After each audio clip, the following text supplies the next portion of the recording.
Assalamualaikum warahmatullahi wabarakatuh. Perkenalkan Bapak Ibu, nama saya Rizka Adiswara, namun Bapak Ibu bisa panggil saya Adi aja. Kalau Rizka seperti perempuan gitu. Takutnya ada yang manggil Rizka, taunya ada Teh Rizka juga oleh gitu ya. Jadi Adi aja pakai nama belakang saya seperti itu. Suara. Ya. Nah, saya bertugas di bidang energi Dinas SDM Provinsi Jawa Barat, yang mana sebetulnya sehari-hari saya bergelutnya bukan terkait transisi energi, tapi tentang penghematan energi atau konservasi energi. Namun kebetulan rekan-rekan saya pada hari ini ada yang diklat, terus Pak Permadi sedang cuti juga Pak, sehingga semoga saya bisa menyampaikan materi yang akan saya sampaikan dalam hal mewakili rekan-rekan saya gitu seperti itu.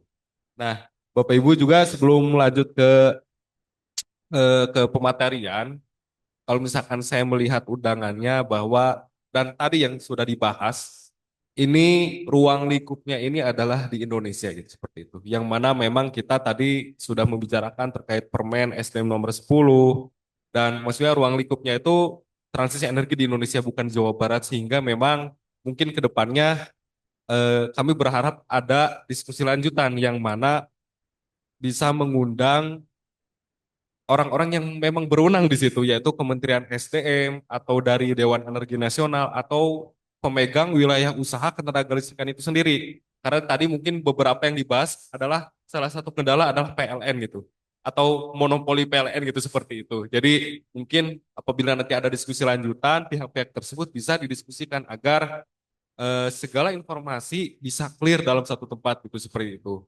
Nah, selanjutnya ini mungkin secara ringkas saja Bapak Ibu, karena kewenangan pemerintah daerah ini memang terbatas dalam pengelolaan energi baru terbarukan atau transisi energi. Mungkin kalau misalkan di Undang-Undang Nomor 23 Tahun 2014, kalau misalkan urusan minyak dan gas bumi itu sepenuhnya pemerintah pusat. Jadi mungkin kemarin ada kelangkaan LPG, terus sekarang BBM yang mungkin krisis ya, mulai krisis karena perang Iran dan Israel, sehingga ini memang kewenangannya ada di pemerintah pusat, itu dari hulu sampai hilir gitu, sampai pendistribusian, sampai agen-agennya gitu ya seperti itu.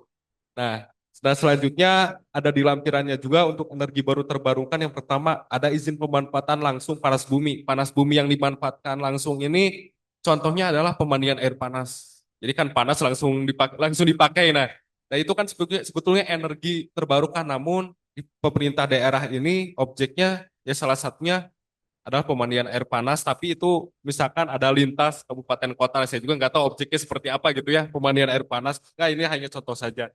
Kalau misalkan untuk di satu kabupaten kota itu di kewenangannya ada di pemerintah kabupaten kota. Nah, untuk pembangkit listrik tenaga panas bumi, karena itu pemanfaatan tidak langsung adalah kewenangan pemerintah pusat. Nah, selanjutnya mungkin, nggak apa-apa lanjut aja. Tadi ada terkait ketenaga listrikan juga di slide sebelumnya, Punten. Nah, ini di ketenaga listrikan ini terkait pembangkitan dalam merespon tadi Permen SDM nomor 10 tahun 2025 itu terkait salah satunya adalah pensiun dini PLTU.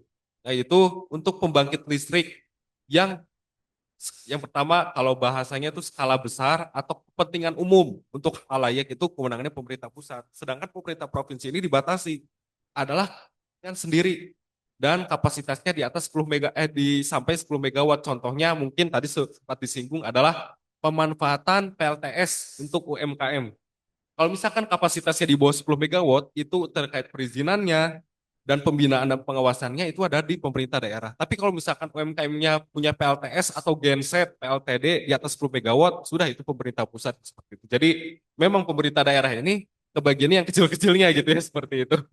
Nah, selanjutnya ya seperti itu. Nah, hanya di tahun 2023 kita mendapatkan kewenangan tambahan, bukan kewenangan wajib gitu. Jadi bukan urusan wajib tapi urusan tambahan. Jadi kembali lagi ke pemerintah daerah, apabila memang mampu silakan. Kalau misalkan kapasitas fiskalnya belum mampu ya mungkin besok-besok lagi ya nggak apa-apa gitu, karena bukan urusan wajib. Yaitu di Peraturan Presiden Nomor 11 Tahun 2023 tentang urusan pemerintahan konkuren tambahan di bidang ESDM. Nah, ini ada beberapa kewenangan yang mungkin satu persatu kami tindak lanjuti gitu seperti itu. Nanti mungkin penjabarannya ada di slide-slide selanjutnya. Mangga. Nah, ini mungkin urgensi secara singkat ya, Bapak Ibu.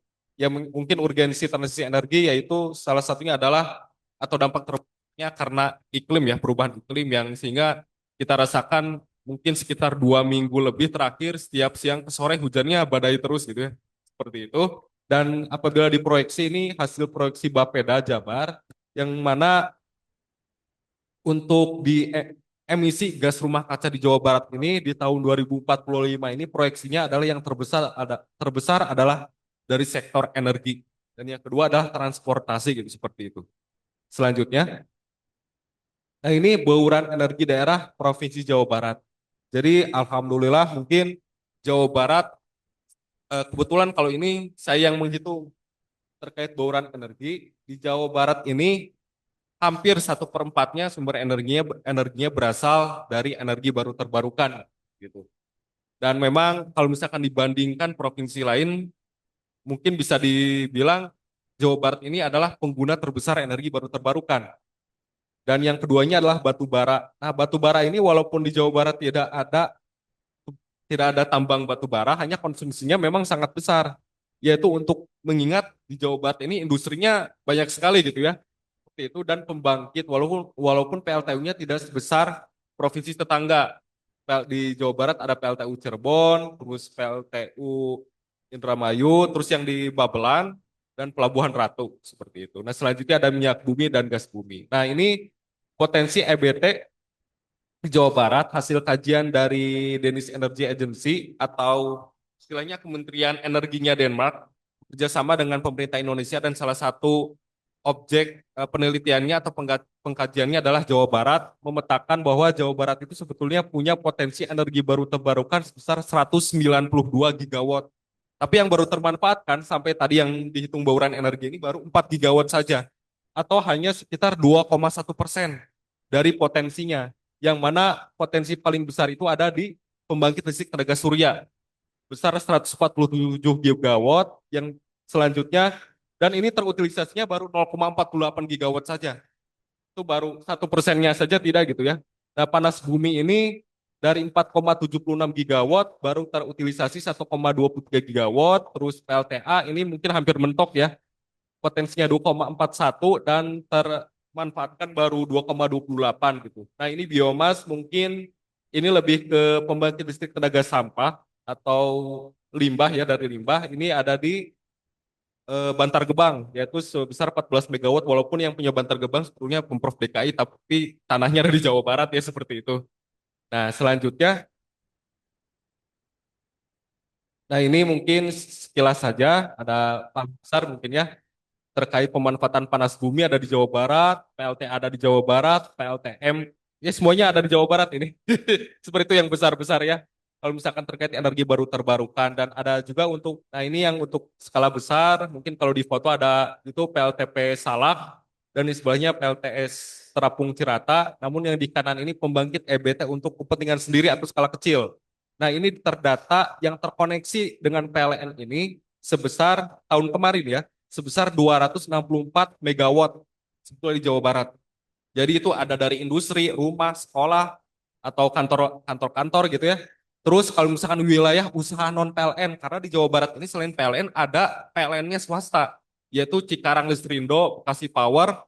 Nah itu sebesar ini pemanfaatannya di industri ada 39 megawatt. Jadi totalnya ada 303 megawatt PLTS atap ya. Kalau bisa dibilang PLTS atap di Jawa Barat seperti itu. Nah ini kalau misalkan Pemprov Jabar mungkin selanjutnya di paparan ini PLTS atap industri ya. Ini sebesar 279 megawatt ya.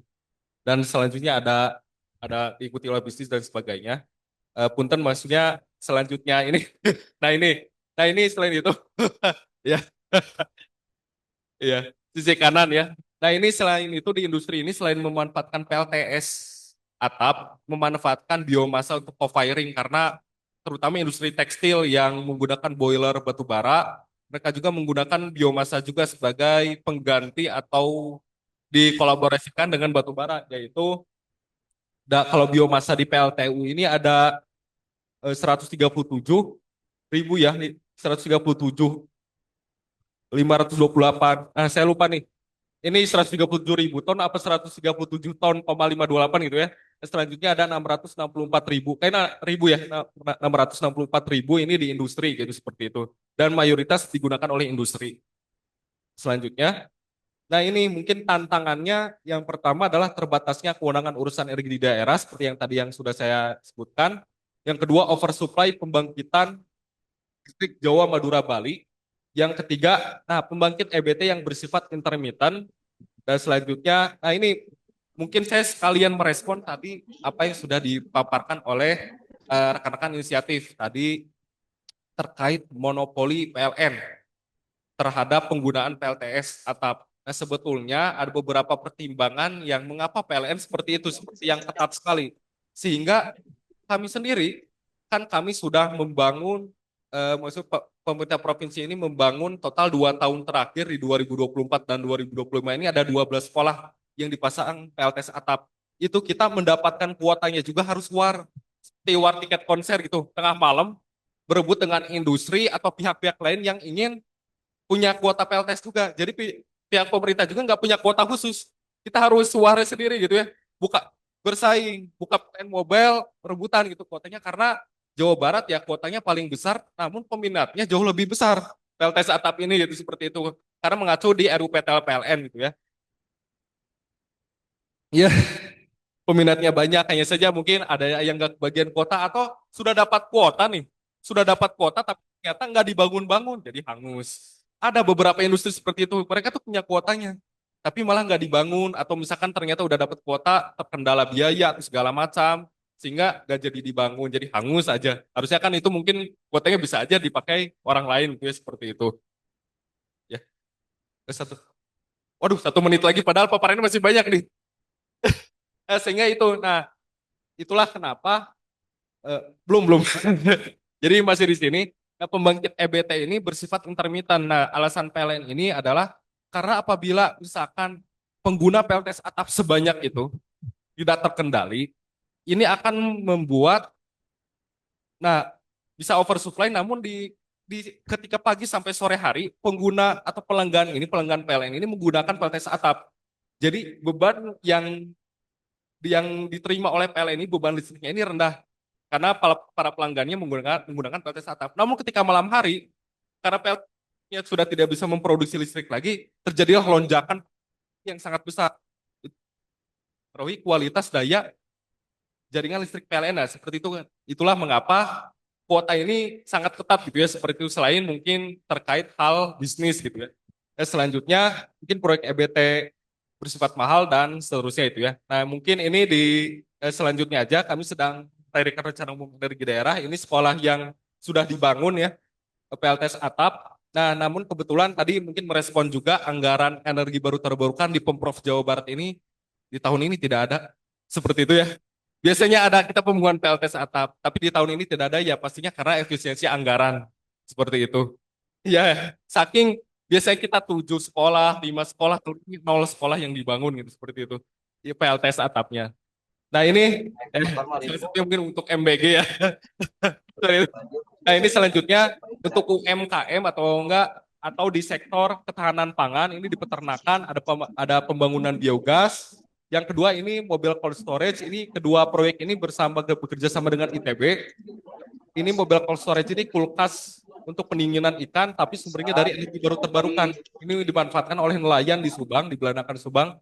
Jadi yang kulkas ini bukan dari listrik PLN tapi dari PLTS dan ada baterainya juga. Nah yang terakhir ini PLTMH di Jawa Barat salah satu PLTMH yang masih digunakan oleh masyarakat adalah PLTMH Tangsi Jaya di Gunung Halu seperti itu. Ini melistriki sekitar 70 kepala keluarga, rumah dan pabrik pengolahan kopi milik koperasi gitu seperti itu. Selanjutnya mungkin sedikit saja, ini waste to energy, ini ada pembangunan TPPS Legok Nangka dan ada energi daerah dan kemitraan dengan Kementerian SDM dan pemerintah Denmark.